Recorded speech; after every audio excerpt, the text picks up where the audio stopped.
सातवां रूल, सातवां नियम, तारीफ करो। अगर तुम मुझसे पूछो कि लड़की को पटाने का सबसे तेज तरीका क्या है, तो मैं तुमसे कहूंगा कि उसकी तारीफ करो। लड़की की तारीफ करना एक ब्रह्मचारी की, एक जेंटलमैन की पहली निशानी होती है। वो सही मौका मिलते ही दिल खोलकर लड़की की तारीफ करता है। मैं बस हर वक्त ऐसा करने से मना करता हूं। कुछ लोग 24 घंटे लड़की को फोन करके या मैसेज करके बताते रहते हैं कि वो बड़ी सुंदर है। इतनी ज्यादा तारीफ करोगे तो लड़की उकता जाएगी। दूसरा, हर वक्त तारीफ करने से तुम्हारे शब्दों का जादू कमजोर पड़ जाता है। लड़की सोचती है तुम यूं ही बोलते रहते हो। ध्यान रखना, लड़की जब तक मिलने ना आए तब तक उसकी तारीफ मत किया करो, ताकि उसके दिमाग में यह बात बैठ जाए कि अगर मुझे इस लड़के के मुंह से तारीफ सुननी है तो मुझे इसके साथ डेट पर जाना पड़ेगा या कहीं मिलना पड़ेगा।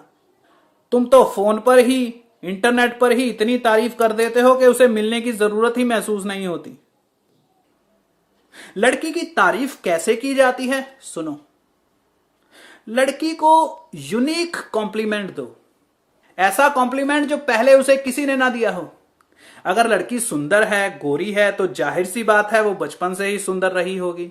आज तक कम से कम 2000 लोगों ने तो उसे बताया होगा कि वो कितनी सुंदर है, कितनी गोरी है। अब तुम भी बता दोगे तो कौन सी नई बात है।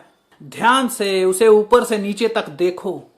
अगर उसने अपने हाथों को बड़ी अच्छी तरह सजा रखा है तो उससे कहो कि आपकी उंगलियां बड़ी सुंदर हैं। गारंटी के साथ कह सकता हूं कि आज तक किसी ने उसकी उंगलियों की तारीफ नहीं की होगी। अगर उसने स्कर्ट पहन रखी है तो उसे बताओ कि उसकी टांगें कितनी सुंदर हैं, क्योंकि उसने स्कर्ट टांगें दिखाने के लिए ही पहनी हैं। ज्यादातर लोग उसकी स्कर्ट की तारीफ करते हैं, कहते हैं आपकी स्कर्ट बड़ी अच्छी है। तुम लोग लड़की जो दिखा रही है उसकी तारीफ नहीं करते, उल्टा वो जो छुपा रही है उसकी तारीफ करते हो। और टांगों की तारीफ अपनी गर्लफ्रेंड की करनी है। आती जाती लड़कियों की टांगों की तारीफ करोगे तो जूते खाओगे। अगर लड़की ने ऐसे सैंडल्स पहन रखे हैं जिसमें से उसके पूरे पांव नजर आ रहे हैं तो समझ जाओ कि उसे अपने पैरों की खूबसूरती पर नाज है। तारीफ करो। उसे बताओ कि वो इस शहर की सबसे प्यारी और स्टाइलिश लड़की है।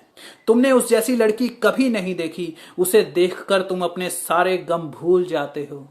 उसे बताओ कि वो कितने प्यार से बोलती है, उसकी आवाज कितनी रुमानी है। उसकी हंसी पर तुम अपना सारा जीवन लुटाने के लिए तैयार बैठे हो। तुम तारीफ की हर लाइन कहने के बाद टेबल के नीचे छुपाकर रखे फूलों में से किसी जादूगर की तरह एक एक फूल निकालकर उसे दे सकते हो। लड़की जानती है कि तुमने फूल कहीं छुपा रखे हैं, लेकिन इसी माया जाल को तो वो इश्क कहती है। देखो, तारीफ लगातार नहीं करनी है। पहली बार तो लड़की के आते ही उसे बताओ कि you are looking awesome, you are looking beautiful.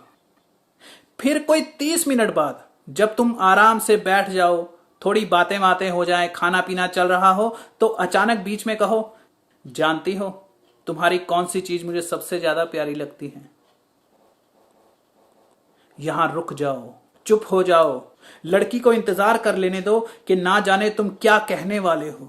उसकी सांस खिंच लेने दो, उसकी धड़कन रुक लेने दो। कम से कम 5 सेकंड बाद कहो, तुम्हारे होंठ। अब उसके चेहरे पर मुस्कुराहट देखना। हो सकता है वो तुमसे कहे शट अप, तो तुम आगे से कुछ मत कहना। पुराने टॉपिक पर दोबारा बात करना शुरू कर दो। कहो कि हाँ, तो तुम क्या कह रही थी।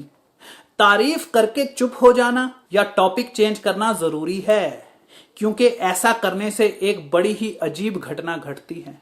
लड़की जब घर वापस जाकर तुम्हारे बारे में सोचती है तो उसे तुम्हारी लंबी लंबी कहानियां याद रहें या ना रहें, लेकिन ये छोटे छोटे बीच में ही कहीं खत्म हो जाने वाले कॉम्प्लीमेंट्स अच्छी तरह याद आते हैं, बार बार याद आते हैं। गौर करो तो तुमने तारीफ के लफ्जों को जिंदा छोड़ दिया है। अब ये लफ्ज किसी मछली की तरह उसके दिमाग के फिश टैंक में तैरते रहेंगे, तैरते रहेंगे।